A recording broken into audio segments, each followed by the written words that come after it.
7 US tour was pretty much a sellout. Midway through, we actually played 2 nights at the legendary Madison Square Gardens in New York, which is a sort of landmark for any artist. It was a watershed for me. It was a mythical place, of course, and a big deal for us to play. And my parents, from the beginning, well, my dad, really. My dad had really been against the whole business of me being a rock star. He's curious because he helped me build the guitar. If it hadn't been for my dad slaving hours and hours making this homemade guitar, I probably would never have got to this place. He really felt that I'd thrown my education away. I mean, I was educated to a high level. So to suddenly go off and join a rock band with apparently no future, my dad really could not compute it, and he was kind of in tears, really. You know, he just felt I'd thrown my life away completely. You don't know what it means to be. But anyway, we were playing Madison Square Garden, and I said, look, Dad, this is a big one for us, playing America. It's New York. It's the first time we played this amazing place. Come over.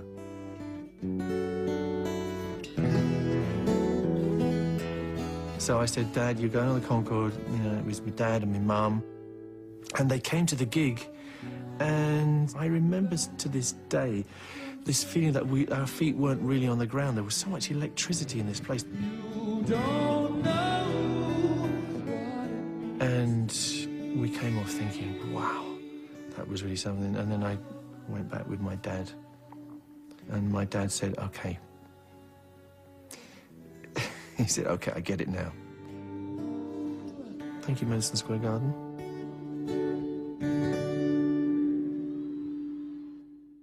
What's happening when we go back to London? You're one of very few bands now that actually haven't left Britain. We're sort of an English band in a way. We've always lived there. Well, London particularly. We've always recorded in England. It doesn't change the fact that the taxman still takes a lot of your money. Because I think at the time we were paying 83%. And plus, if you had any money in the bank which was earning interest, another 15, which means 98% tax. So we decided to record the next album, which was jazz, in France. So that's what we did. In a tiny little village called Super Bear, we started the process of making this album. Bicycle, bicycle, bicycle. I want to ride my bicycle, bicycle, bicycle. Lots of sort of local colour got put onto that album. I want to ride my bike. We were sitting there, and the Tour de France, you know, the cycle race came through and inspired Freddie to write Bicycle. And for some strange reason, inspired me to write Fat Bottom Girls, although there might have been other inspirations there. On your marks, get set, go!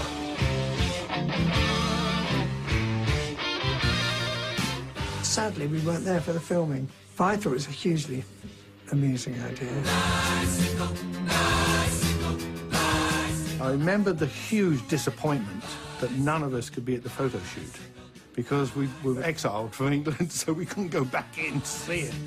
I don't think you'd be able to do that now, would you? Yeah, I don't think we would go there these days. When it came time to launch the jazz album, we had the idea of having a massive party in New Orleans. Oh, you gonna take me home tonight? Oh. It was the so-called launch of that album. And we had lots of girls and things, and there was a band, a New Orleans band. It was a very, very over-the-top party. Fat bottom girls, you make the rockin' world go round. We had a bit of a spiritual connection with New Orleans, and a lot of our friends came, of all sexes. It was definitely fun. When I opened up the door of my suite, on the bed was a complete case of Dom Perignon, and then and it was downhill from there. I remember I felt quite ill the next day. The story about the dwarves with the cocaine being strapped to bowls to their head for people to help themselves to at a party is, I think, complete, well, it's complete bollocks. I don't know. I don't remember. There was a man who, he was actually a person of restricted growth, who did lay under meats. He said, when asked what he did, he said, I lay under meats.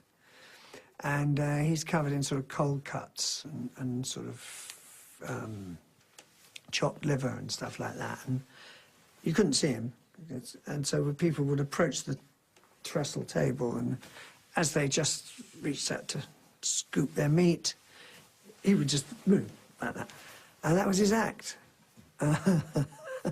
Tonight, I'm gonna have myself a real good time. I feel alive. It wasn't a pretense. We actually did live the life of a rock band, sort of living on the edge in a sense. Turning inside out, yeah. I'm floating around in ecstasy, so don't stop me now. Don't Stop Me Now is a whole different trip, really. It's become one of the most popular Queen songs of all time. A shooting star leaping through the sky like a tiger, defying the laws of gravity. I'm a racing car passing by like Lady Godiva. I'm gonna go, go, go. There's no stopping me. I'm burning through the sky. It's a song of sort of unfettered joy. I'm traveling at the speed of light. I'm gonna make a supersonic woman of you. I mean, I've been quoted as saying that I don't like the track. I kind of do like the track, but I had mixed feelings because in a sense, it represented a sort of separatism. It was very much Freddie's world and reflecting what he was going through. Freddie took to the gay scene in New York like David Attenborough making a wildlife program. He'd report on what he'd seen with that kind of hey attitude that he had. There was this one particular place called the Anvil, which seemed to have invented new uses for parts of the human anatomy. He was never shocked. He was eager to be involved in everything. It was like he was a social field worker. As far as I'm concerned, I mean, I just want to pack in as much of life and fun and having a good time as much as I can. If you wanna have a good time, just give me a call. Don't stop me now. A good time. Don't stop me now. A good time. I don't wanna stop at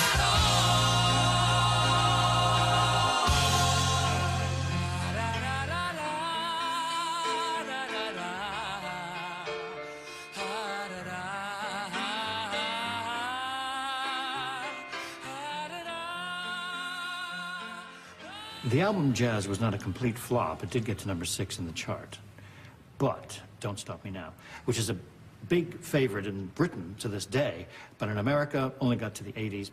The review in Rolling Stone was notorious, and it shows you that Queen were not respected. We were confused by that title. Why would a rock band call their album Jazz? It had a couple of great tracks on it, but it had some sort of weaker stuff on it.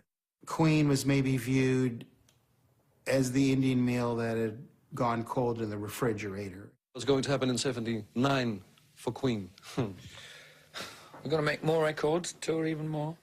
I don't know, it's difficult to say. This has been our hardest working year. We'd heard that there was this great studio called Musicland in Munich, and we heard that there's this great engineer called Mac, and we got into this rather kind of indulgent way of just bowling into the studio with no ideas, or very few ideas, and just doing it from scratch. You know, what you got? Well, I don't know, I've got this.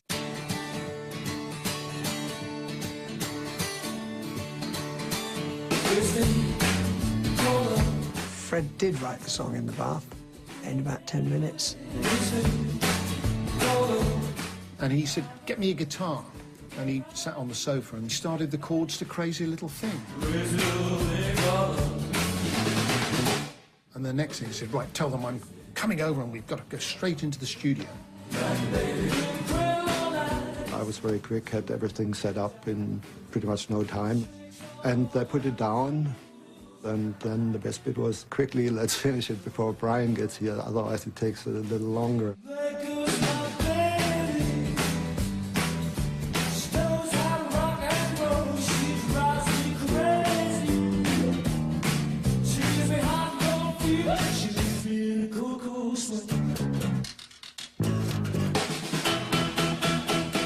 That was the first #1 across the board in America. Billboard Cashbox on Record World, I think. We were still making the record. We hadn't even nearly finished the album, and we were going out in Munich. And somebody came up and said, "Oh, it's gone to #1 in America." And we were going, "Yeah, more drinks."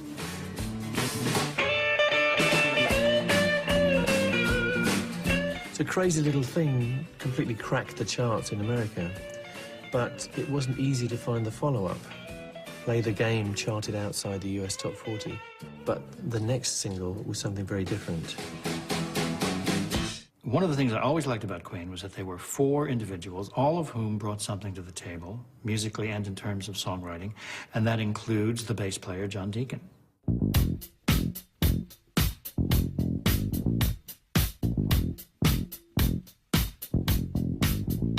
I'd always wanted to do something a little bit more that was more sort of disco, which was very uncool at the time. I mean, funk wasn't really in the vocabulary. John was pulling us strongly in that direction, a sort of funky direction. And John got Roger to play with tape all over his drums, which is exactly what Roger hated. Roger hated his drums being made to sound dead. I didn't really want to get into dance music. It wasn't my thing.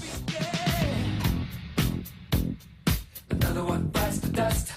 Freddie got deeply into it. Freddie sort of sang it until he bled, because he was so committed to making it sound the way John wanted it, which was like hardcore, I don't know what you would call it, but it's kind of more towards black music than white music.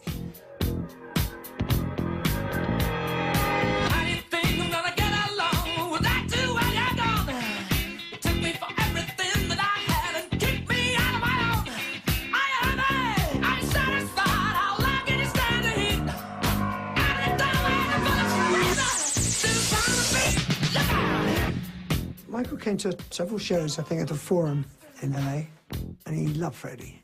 And he kept saying, "You guys, you've got to put that song out." And I wasn't particularly enamored with it, so I said, "No, you're kidding, it's never a single." Another one bites the dust. Another One Bites the Dust was never seen as a single. I mean, it barely made it onto the album. It got on the radio, and it got heard by people that didn't even know who the band was. Strangely enough, the record became huge because of the black audience. There's one particular station in New York picked it up, thinking that we were a black band, and played the hell out of it, and it became a huge hit. It was like #1 in 9 different charts. I mean, even in the country chart, you know, it's ridiculous. And this thing just kept selling to around 3 million. It was in the Hot 100 for 31 weeks. When an opponent would get knocked out in a boxing match, you'd hear Another One Bites the Dust used. It became an anthem of triumph. I think it's still the biggest record we ever had. I remember people pointing at the cars and saying, "You guys are bad." And what does that mean? It means that mean you're good.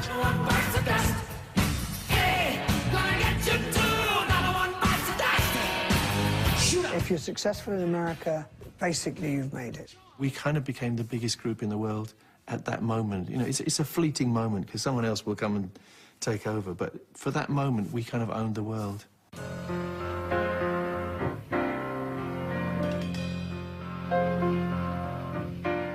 The sales figures tell the story that the people wanted Queen even when the press didn't.